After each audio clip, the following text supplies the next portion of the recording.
What's up everyone, Soldier First Class here with today's mission. Final Fantasy VII Rebirth is officially here, and with it a whole slew of minigames both new and old, the most popular of which has been Queen's Blood. Queen's Blood is a mixture of Triple Triad from Final Fantasy VIII and Gwent from the Witcher series of games, and is extremely fun. It can be easy to learn but tough to master, so I thought I'd make a tutorial on how to get better at this wonderful card game. When leaving the inn at the beginning of the comm segment of Rebirth, you're gifted with a starter deck from the innkeeper. Once you get your starter deck, you can immediately begin playing Queen's Blood against opponents throughout the town. You can create up to 6 decks to use whichever strategy you want against a certain opponent. These decks consist of 15 cards with multiples of the same card allowed to be used. First, let's discuss the rules of the game. The board itself has 3 lanes, each with 5 spaces across and 3 spaces down. Whoever has the most points in a lane is the only player who gets these points totaled. The person with the most points at the end of the game is the winner. Each player begins with a pawn in the first space of each lane. Players' pawns are designated green, while the opponent's pawns are designated red. These pawns are used to determine the level of card that can be played on that space. To play higher level cards, you'll need more pawns on any given space. If a space already has a pawn, playing a card that affects that space will add a pawn to it, thus allowing you to play a higher level card on that space.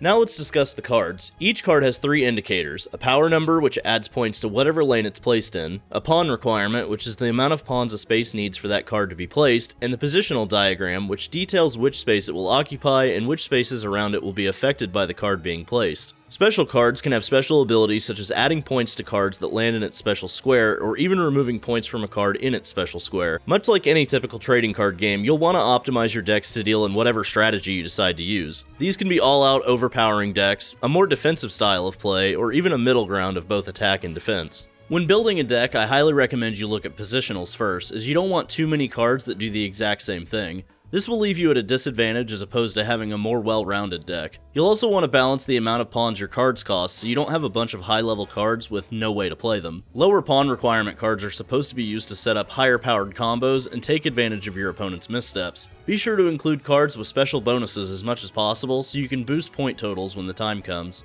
But no game of Queen's Blood can be won without strategy, so let's talk about that a little bit. Once the game begins, you'll see which cards you've randomly drawn. If you see too many high-powered cards, you'll want to redraw some of them by selecting them with X and hitting triangle. This allows you to have a chance at more cards to be able to play immediately. Once the game starts, you'll be asked to place your first card. Depending on what cards you have, you'll want to place that card in a space that gives you an advantage on your next play. So for example, the card Leprechaun has a corner position diagram, so it will add a pawn to the spaces that are both right and below it. If you place it in the top left corner, it gives a pawn to the space to the right, but also makes the space below it have 2 pawns. This is key to playing higher level cards like the J-Unit Sweeper, which has a requirement of 2 pawns to be placed. You'll want to play as if you're one step ahead of your opponent, so understanding position and varying levels of aggression is key to victory here. For me, board management is more important initially than points. If you can cut off your opponent's ability to score, you're going to have an easier time winning. This means making moves that can cut off the board and not allow them to play their cards, as both you and your opponent need pawns on a space to play a card there.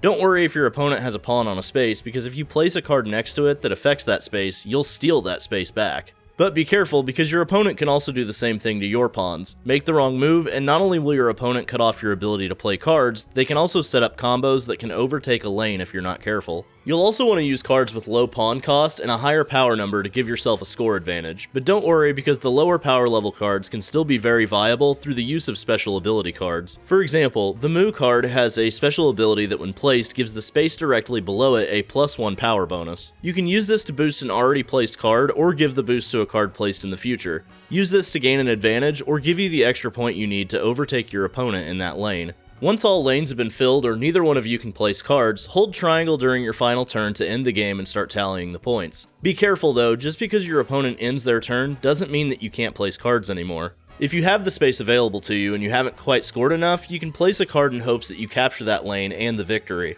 Ending the game without leading in a lane can still cause you to lose or even tie, so make sure you play to the buzzer, as they say in sports. Once you've defeated an opponent the first time, you'll receive a new card as a reward. Some of these cards are extremely high level cards and can make your decks insanely strong. Be sure to find all the opponents you can and collect all the powerful cards in the game. Opponents will have a number with card symbol above their heads if they're eligible opponents to play against. Overall, Queen's Blood is a lot of fun and can be frustrating if you don't know how to properly use the cards to your advantage or even the rules in place. I'll show you a full game with no commentary here so you can see how I employed strategy with my cards and spaces to get the victory against Ned. Before we go though, if you enjoyed this tutorial, be sure to subscribe and turn all notifications to on, and smash that like button to help to get the video out there.